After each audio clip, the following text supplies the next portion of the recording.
because I've been a plumber for over 20 years. And what I'm seeing right now, I'm guessing back in the day they used PVC piping, but it should all be CPVC. And the reason why it should be CPVC, because CPVC hold pressure. Now, regular piping like that, this is like Schedule 40 piping that I'm looking at.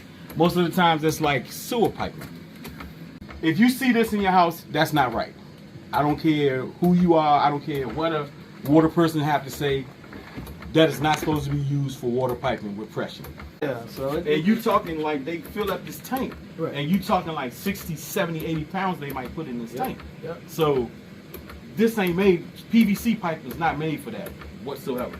So I don't know, again, I'm not claiming to be a water osmosis guy. Never claimed to be that. But I do know piping, and this is not it. So, hope that answered your question. I know it answered your question. I don't hope. I know it answered your question. Thanks for your feedback. And if Maurice can help you in any way, you want. Yeah, I can. If you need help, you can call me. You can get in touch with me 202-787-9580. I'm actually one of the head plumbers over at the Pentagon of the United States. That's where I'm at the Department of Defense. That's where I spend most of my time at. And if you need me, you can call me.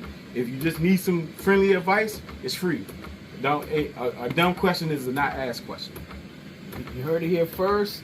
If you need help, I run a brokerage, own a brokerage, Exit Vanguard, out of Odenton, Maryland, and we specialize in helping landlords and property owners, renovate their homes, maximize the value of their homes, and sell their homes. So, if you need that, reach out to me at info@exitvanguard.com, or you can find me on social media at exitvanguard.com. And until the next time, remember, learn, do, stay out of other people's business, and take care of your own. Until the next time, peace. See you later.